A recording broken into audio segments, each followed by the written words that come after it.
Welcome back to the Daily Drum on WHUR and Sirius XM Channel 141. This is the Insight segment. I'm Harold Fisher. The U.S. Supreme Court is preparing to hear a major voting rights case tomorrow, Louisiana versus Calais. At the heart of the case is Section 2 of the Voting Rights Act and whether race can legally be considered when drawing voting districts. Now, the decision could refine or redefine how Black and brown voices are represented at the ballot box, not just in Louisiana, but across the nation. And tonight we are unpacking what's at stake and why this is a case many on both sides of the political aisle are watching. My guests are Cliff Albright, co-founder of Black Voters Matter Fund, and John Cusick, an attorney with the NAACP Legal Defense Fund. Thank you both for joining us for this important conversation. Thank you. Thank you so much. Sure thing. Let me start with you, John. This is an LDF case, Louisiana versus Calais. This is not the kind of thing that most people are talking about at the kitchen table. Kind of give me the cliff notes of what this case is about. Sure, and so glad to be here with you today. Sure. And as just a very brief background, the right to vote is the cornerstone of the American democracy, and the Voting Rights Act is one of the strongest tools that we've had at our disposal for protecting it, which prohibits racially discriminatory voting policies and redistricting maps, which are key among its features. And so LDF is prepared tomorrow. Our President and Director Counsel, Janae Nelson, will present oral argument to answer the question on the lawfulness of Louisiana's congressional map to defend its constitutionality based on core principles of equal protection and anti-discrimination in voting. Decades of Supreme Court precedent makes it clear that districts created to remedy, and we can talk more about this, the type of racial discrimination against Black voters that is at the heart of this case, is key and animates from the 14th and 15th Amendments to enforce those. And so this should be, to be very clear, a question that is very well settled. The court should really reaffirm what was decided in Milligan just 2 terms ago.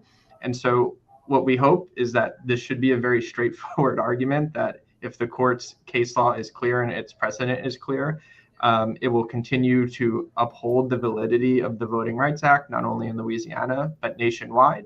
But on the other side of it, and opponents and the parties on the other side, including the United States, the Solicitor General has come in, has argued that there needs to be some tweaks and changes, and at the broadest end, that the Voting Rights Act itself is unconstitutional applied to redistricting. And so those will be just some of the questions, the arguments that Janae and other parties arguing tomorrow's LDF on behalf of our clients is fighting to protect and defend the voting rights of Black voters in Louisiana.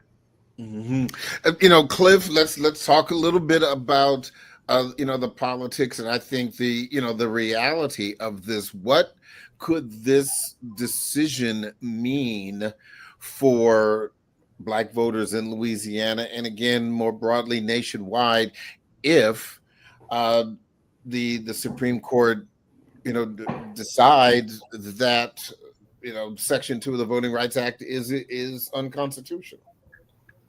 Yeah, and again, thanks for having me, Harold. Sure. What's at stake is really whether or not we even still have a Voting Rights Act left. Like after they gutted it with the Shelby decision back in 2013, Section 4, Section 5, and now looking at Section 2. But what's the real life impact, right? What it means is that they could go about doing what they're actually already doing, which is trying to gerrymander these states to take away districts based on targeting Black voters, to the point where Black voters get no representation, and that there's no Black representation left in Congress. We actually just released a report along with Fair Fight that says that the Congressional Black Caucus could lose, you could lose 19 Black representatives, and which is like roughly 1/3 of the entire membership of the Congressional Black Caucus right now. If you want a specific example, you could take a look at what they're doing in Missouri right now, right? Because of what the occupant of the White House asked these states to do, which is to go back and gerrymander and get rid of these districts. What did they do in Missouri? They targeted the district that covers the Kansas City area, the area that right now Representative Cleaver has been in, and so they passed a map that would get rid of that, but they didn't get rid of the other districts, which covers the St. Louis area. Why didn't they go after that district? Because that district, unlike the Kansas City district, is actually the one that's protected by the Voting Rights Act, right? But if you have no more Voting Rights Act Section 2 and you have this interpretation that they want to have coming out of this case, then they'd say, oh, heck, we don't even have to protect that St. Louis district. Let's just go on and wipe out both of those Black seats. And that could happen in state after state after state to the point where Black folks have no representation left. John, again, a quick primer for those who are not clear about Section 2 and why this is so important. Exactly. The Voting Rights Act is considered one of the crown jewels of the civil rights legislation. And, Cliff mentioned Section 5, which had for so long served as a shield to block discriminatory voting changes and redistricting maps before they were put in place, because states with a history of racial discrimination had to show that there would be no retrogression, meaning that any of the changes they made or would have made would have reduced electoral opportunity for Black, Hispanic, and other voters of color. We've thought of Section 2 as sort of a sword now, and have had to rely on that, where private plaintiffs and groups have used it to block these types of discriminatory barriers. So it's no surprise that, as Cliff pointed out, when you look at the states that were initially covered under what was the pre-clearance requirements, Florida, Georgia, Alabama, Texas, and these other places, this redistricting cycle, it's very clear that we've had to now rely on Section 2 to bring affirmative litigation to show that they once again, and in some cases, not only didn't comply with Section 2 of the Voting Rights Act, but also the Constitution, that they evaded those constitutional duties. And so it's been, and I think history is so important here as we talk about, this is the 60th year since the passage of the Voting Rights Act. And as Cliff had mentioned, the federal courts have already started to chip away at how cases are brought, who can bring those types of cases, the evidence that you can rely on. But despite all of that, we've seen victories. Louisiana, Alabama, it's the historic creation of this district that provided electoral opportunity for not just one district in Louisiana, but two. And so I think it's an unfortunate American tradition here that the response to more electoral opportunity, consistent with the U.S. Constitution, provided by the Voting Rights Act, you see this retrenchment of trying to go after that. And I think this argument is part of that larger attempt that are trying to go as far as possible to claw back some of these protections. And to Cliff's point, while the focus of this should be a very straightforward question in Louisiana, it really speaks to broader implications. And it's, while it might be about maps, it's really about the future of the multiracial democracy here, and the shared commitment that every vote counts and every voice needs to be heard in this process. And so, one thing that will, while we don't know what the Supreme Court will do in this case, it also unfortunately might forecast what's going to be possible, some of what Cliff teed up. And it also, you would think that the decision in Milligan and others serves as a deterrent, that the Supreme Court just 2 terms ago said, these are your obligations. And here, if it goes back on that, walks back any of these, it gives that creativity. I don't use it in a positive way, but to go back and say, how can we evade our statutory duties? And so I think these are all things that I know we're in conversation with Cliff and the civil rights community about how we respond to this, how we keep moving forward. Yeah, and Cliff, you mentioned Kansas City and St. Louis specifically as it relates to Missouri, but as I'm sure you are aware, just yesterday, the North Carolina's legislature, the GOP members announced that they are also pushing forward with redrawing districts, which could eliminate some of the majority Black districts, Raleigh, Charlotte, and for example, your thoughts about that? Yeah, and adding on to that, I think I heard just today that I think Kansas is looking at doing the same thing there. And so, again, all of this has been in response to the occupant of the White House asking these states to gerrymander, to create as many seats, favorable seats for them as they can. And so, yes, this is something that definitely runs the risk of going to all of these states, or at least these red states. And what it also raises, because you mentioned that in the case of North Carolina, the call isn't coming from the governor, right? In some of these states, like Missouri or like Texas, which was the first to respond to Trump, it's the governor that makes the first request or calls a special session. In the case of North Carolina, this is coming from the legislature, which raises a critically important point, because a lot of times in these conversations, we focus on the impact that it's going to have on Congress, right, on congressional representation. But this also impacts, like, whether or not we have a Voting Rights Act and a Section 2 and the way that they define, the process for creating these maps also impacts these state legislatures. Because at the end of the day, the maps themselves are created by these state legislatures. And so the same gerrymandering that they're doing at the federal level, they're also doing at the state level. In fact, that's how come in many of these states, they have what we call a supermajority, which basically means that on a bunch of legislation, including maps, even if the governor were to veto it, that they have enough votes to override those vetoes, right? They have enough votes to completely ignore what Democratic legislators are trying to do. And so we've got to pay attention to what these states are doing, both because of the impact on the congressional level, but also because of the impact within the state legislatures. And just my last point on that, because you raised earlier on that this isn't like something that people are talking about at the kitchen tables. And one of the things we often tell people is, look, I don't care what your issue is, what your most important issue is. You name it, you tell me. But whatever that issue is, you can't get what you want if they're going to go about doing this gerrymandering and creating a permanent one-party state. If your issue is housing affordability, if it's the cost of healthcare or prescription drugs, if it's abortion, if it's sexual violence, if it's education, you tell me, right? I'm not going to pick your issue. You tell me what your issue is.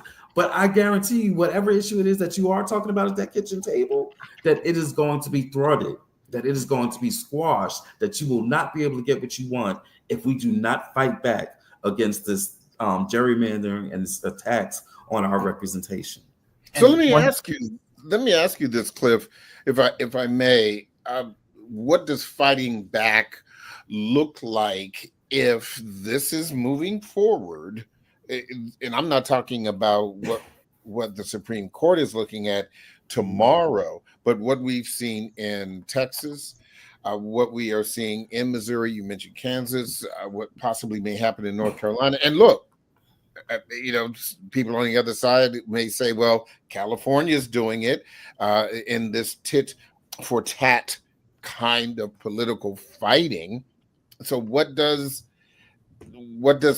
addressing this issue for John Q and Jane Q citizen look like? Or maybe let me say Black John Q and Black Jane Q citizen.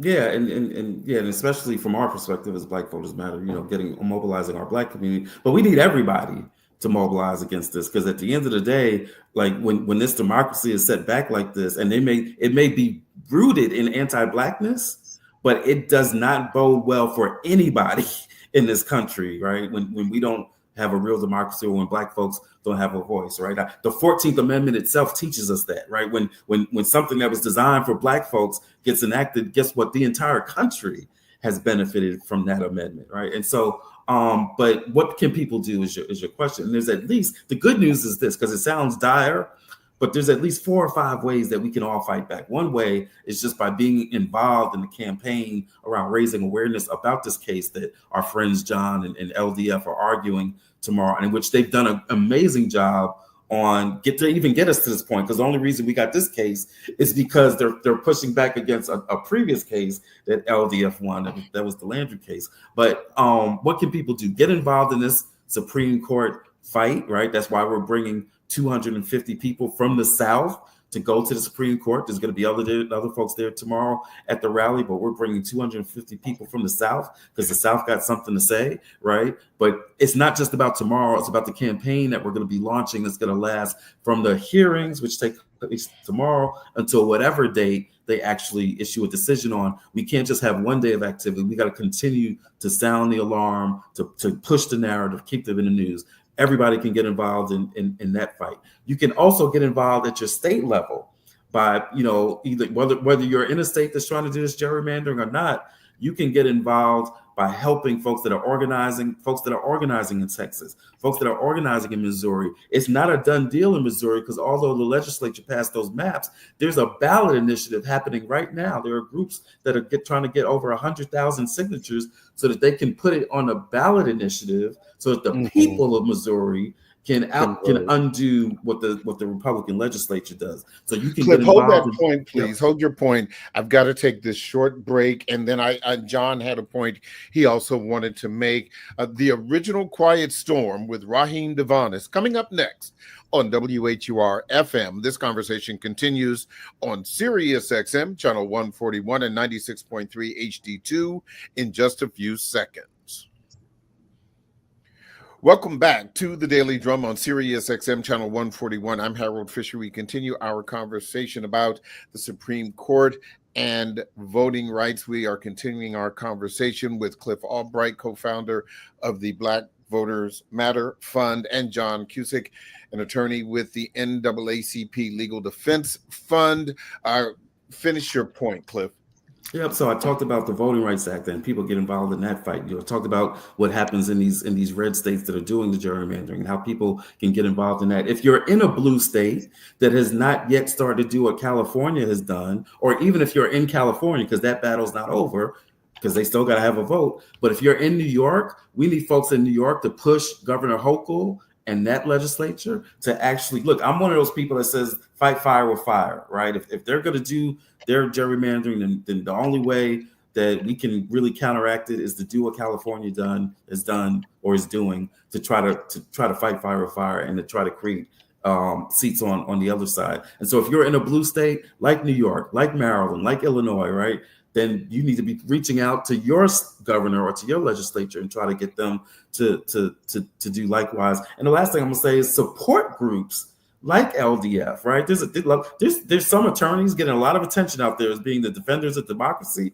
but let me tell you, LDF has been doing this for a good 6-7 decades now, and so, but they need support. And there's other amazing groups out there like them that need support so that they can continue to fight this fight in the courts, because it's going to take all of these strategies, a litigation strategy, an organizing strategy, and an economic empowerment strategy. It's going to take all of these strategies to push back against this. Go ahead, John. You were going to make a point. No, the only thing I wanted to echo Cliff's point about, this sounds for a lot of times in the abstract, but it also this is happening even on the local level to the statewide point. Think of school boards right now that are changing and being taken over. Think about curriculums, think about city councils. All of these things are at issue. And, in one place, for example, in Fayette County, Tennessee, LDF brought a case where we came to a remedy to where there was a racially discriminatory map for the county commission in Fayette County, Tennessee. And so this is something that folks in your community can say, think of one issue that's impacting you directly. Who controls decisions over that? Maybe it's curriculum, maybe it's the police, maybe it's one of these other bodies on a very practical level. Then find out, when was the last time that body redrew their maps? Or what are some of the considerations in the voting? And I think, it's so important that to Cliff's point, we're fighting on all different levels, congressional, statewide, but the local level too in any state is one where we can really push and to move forward. And hopefully after a decision reaffirming again the applicability of Section 2, it will continue to serve as a tool on the local level for folks to push back and to fight as well. Before we lose you, Cliff, I did want to, ask, just kind of a very, very, simple question, because a lot of people, these are very complicated issues, and a lot of people don't have legal backgrounds, but there's a lot of Black people of color are saying, look, if we do know the history, whether it was poll taxes or poll testing, but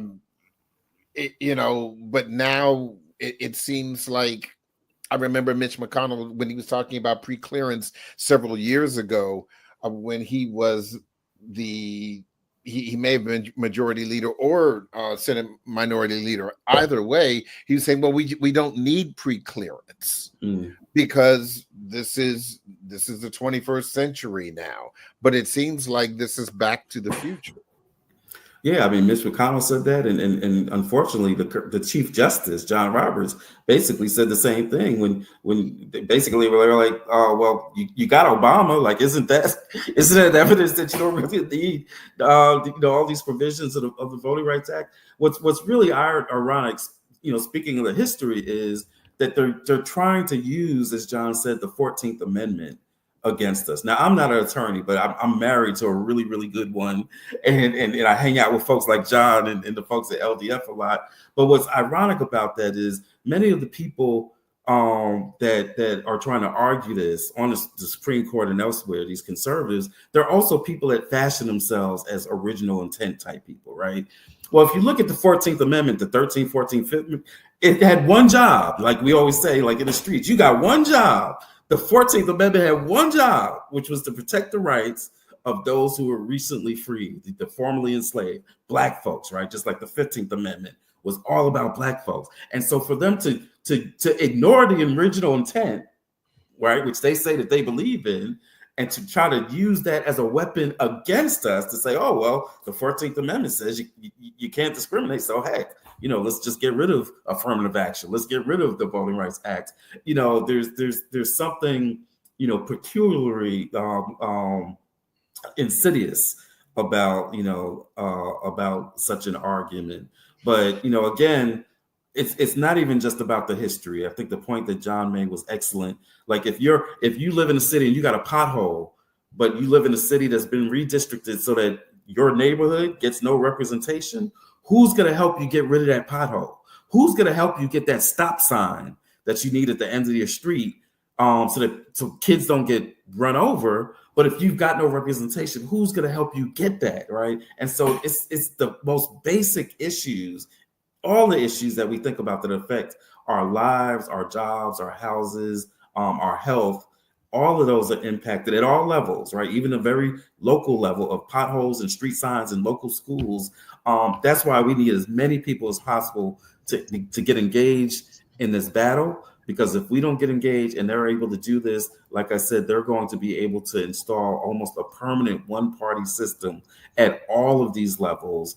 And Black folks in particular are going to find ourselves on the menu and not able to get what we need.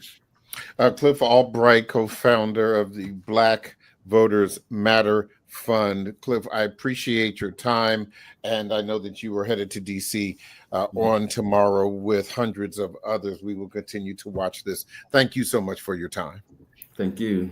Sure thing. Let me continue with you, John, because we saw with the redistricting issue in Texas, the governor, when asked why is this being done, and he flippantly said, we do this because we can. And so some people would say this is about power.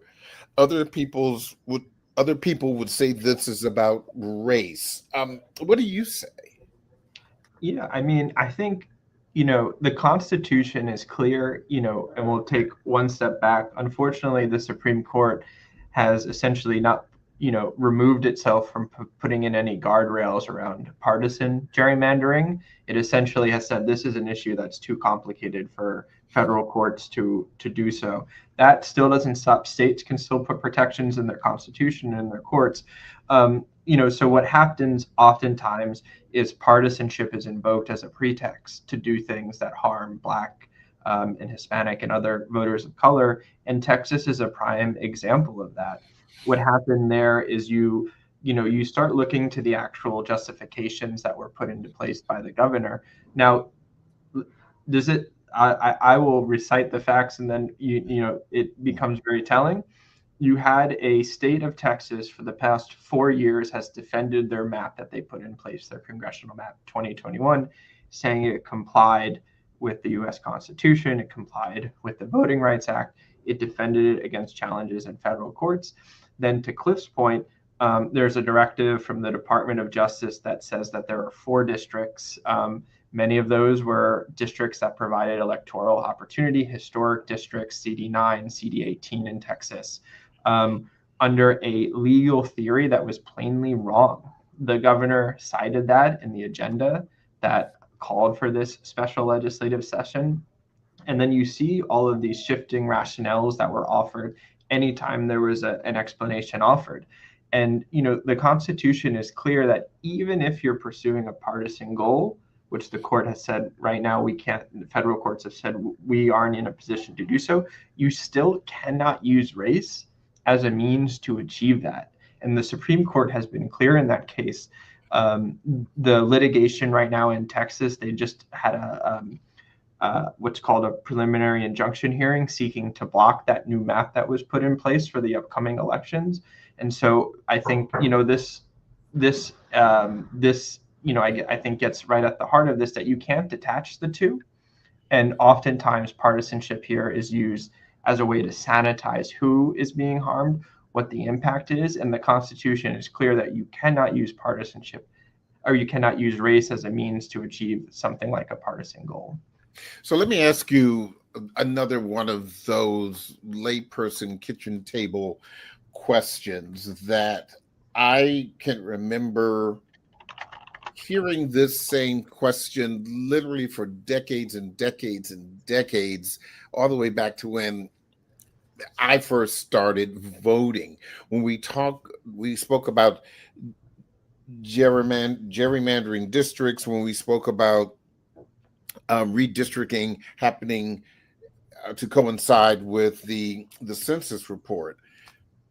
Why do districts look so crazy? When you look at the map, what one would think, okay, hey, why don't we just, if you look at, I don't know, if you look at a Louisiana, why can't we just have a square next to a square, next to a square, next to a square, all, from what Baton Rouge, Shreveport, all the way down to New Orleans. Most people would think that would make sense, but why do they look? One looks like a pancreas, and one looks like a lung, and one looks like an intestine. Yeah, I mean, you look at some districts, and I think what's known as the eyeball test, they would not pass because of the way sometimes they're spurling in different ways, or they look like something that you might see out of if you're throwing darts. Well, 2 points on those. The first is sometimes that's evidence that something else is going on in those districts. So it is not uncommon that sometimes when you see zigzag districts or ways to wrap around, those are very intentional, and that people are, the court, federal courts have said surgical precision, that you sometimes will carve up districts in ways that dilutes Black voters and other voters of color's power. But the other reason is that sometimes there are completely legitimate reasons why you might have districts looking a certain way. Look at the history of racial discrimination in Louisiana. There's a reason that certain communities are along, for example, the Red River Parish and other parts of the state, because of that history of racial discrimination where communities have been set and where they have been.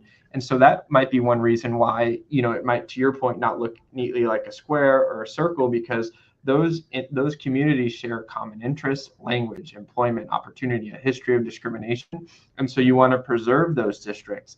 And there are other things that map drawers use that are called, traditional redistricting principles that they try to use to guide those ways. And so, there are certainly ways that maps, might jump out and that might be evidence that something else is going on here. But there are sometimes legitimate reasons why they did so. Here in Louisiana, and the irony, in this case, is that the state of Louisiana said, okay, we have a clear directive that we need to draw a second congressional district that provides electoral opportunity for Black voters.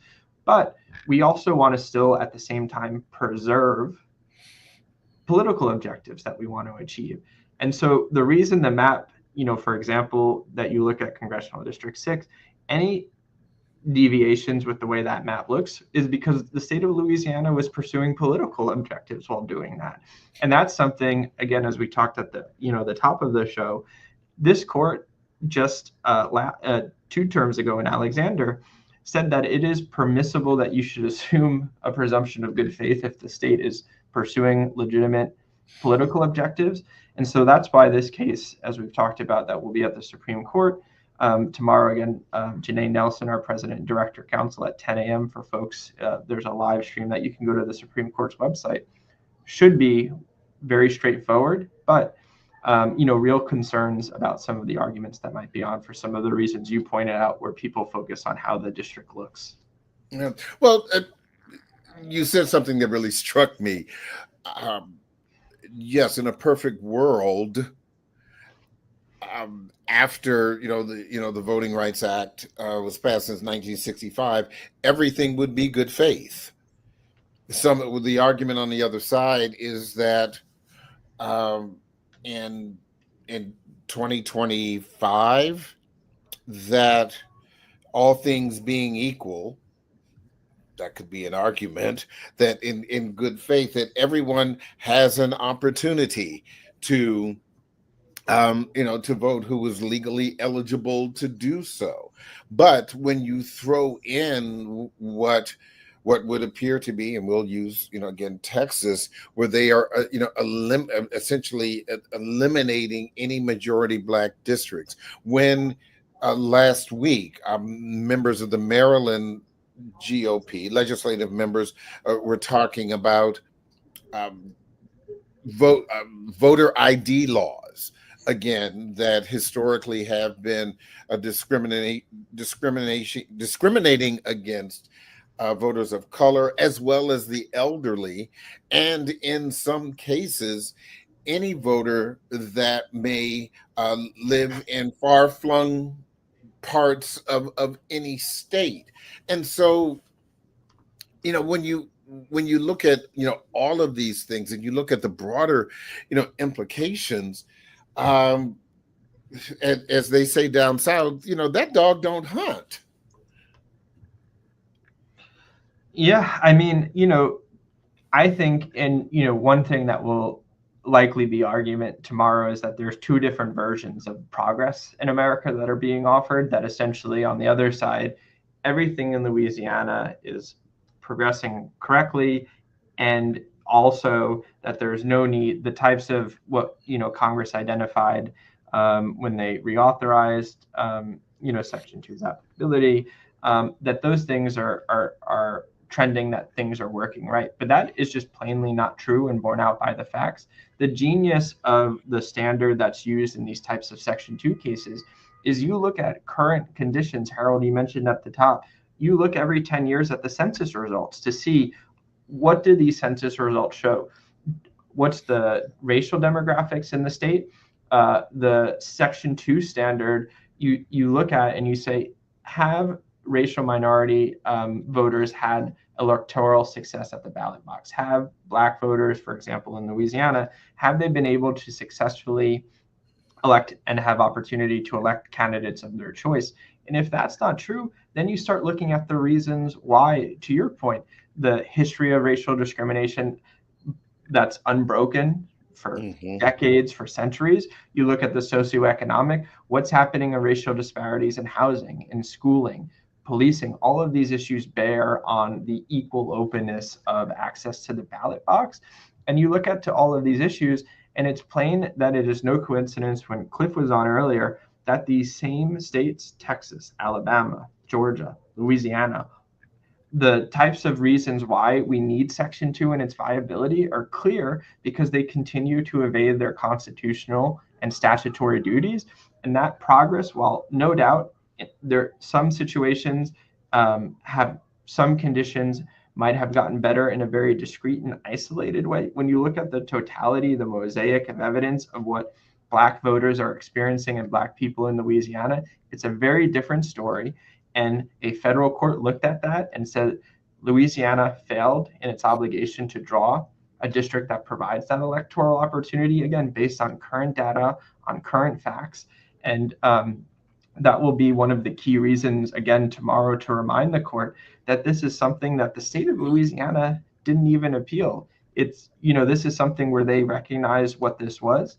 And so, we look very forward for when Janae presents oral argument tomorrow to continue to defend the rights of our clients, for Black Louisianans, and, for the applicability of the voting rights to continue to be enforced, as this court just made clear 2 terms ago in Milligan. So if the Supreme Court votes to, or rules, I should say, to hand down a ruling that essentially, guts, Section 2 of the Voting Rights Act, if you could look into your legal crystal ball, what would this portend for voting in the future? Yeah, I mean, no doubt the stakes are very, very high. If the court reaches beyond in a way that we don't even think the question presented or the evidence before it allows it to do so, it will continue to make enforcing and protecting voting rights, not only for Black voters throughout the country, but for racial minority voters and all voters of color. We said at the top of the show that this really speaks to what's at stake is the multiracial democracy here. LDF and other organizations like Black Voters Matter and other groups will have to continue to be creative, to rely on other tools that we have under the U.S. Constitution, under other statutes, to continue to defend and enforce. And so we are having these conversations. We are preparing for what, if any, changes the Supreme Court could do. But in the meantime, we are clearly continuing to push forward, to continuing to defend, continue to focus on the local level and other cases that we have going on, to do everything we can to protect Black voters and other voters of color, to utilize the Voting Rights Act while we have it at our disposal, and to ensure that we're doing everything we can for the promise of a fair democracy for all Americans. The issue, even in its most simplistic form, do you get the impression that Black voters, for example, are really paying attention to this, considering all of the other noise that we are hearing in the public square? It's very difficult. You're seeing such an onslaught, issues locally, issues nationally. That's why, to Cliff's point, it's incumbent on us and all of our organizations to continue to be sounding the alarm, to doing more education. There is a rally from 9 to 11:30 tomorrow at the Supreme Court steps while the case is being argued, to raise attention around those issues. And so we recognize that there's a lot of other things that are taking up a lot of space for Black community members throughout the country. But to Cliff's point, when you look at the issues impacting everyday life, it's around these districts that have, dictate how and who you can vote for the next 10 years. And so we need to continue to do everything we can from a policy, from an organizing perspective, and at the state, and working in places that, there are states like New York, for example, that have enacted the equivalent of a state Voting Rights Act to provide more protections on those ends. And so it's this multifaceted system that we need to do, and to continue, to your point, raise the alarm, talk about it, educate, organize, and do everything we can to make sure that this is a conversation at the dinner table. I hope this question isn't outside of your wheelhouse, but as an individual voter, let's say in Louisiana, because I think a lot of people are probably, if they're hearing this conversation in Louisiana, and they're wondering what impact this would have on their voting rights. If a Black person goes to the polling center during the next election, how might they know that they are being discriminated against if they have the right to vote, if there are no and I don't know what the laws are in Louisiana, but if they have no felony convictions, if they are a legal U.S. citizen and they have residency in Louisiana, and this can go for any place, but I'm speaking specifically of Louisiana, and they go to the poll, what might they hear that would give them pause to think that my rights as a voter are being violated? Yeah, well, the first is clear that if this map needs to be redrawn, that folks who voted in the last elections will have different candidates. For example, there's a candidate qualifying that's going to begin to take place at some point when the constitutionality of this map is in place. And I think, as the real world impact, as Cliff and I talked about, from a congressional perspective, it's the responsiveness that your congressional leaders had when you think about public funds of healthcare, access to transportation, all of these issues. It's who in Washington is going to be there advocating.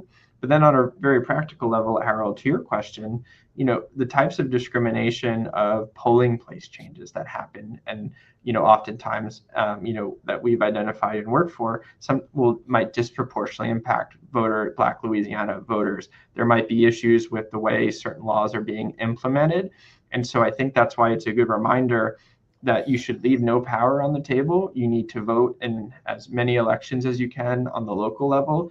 You need to, unfortunately, what used to be a given that if you voted or if you didn't vote, and especially if you voted, that your voter registration wouldn't be in jeopardy, but there needs to be some prepared to vote going on before you vote. And so I feel like we always suggest folks that you making sure that you're checking your voter registration history. That might be where the parish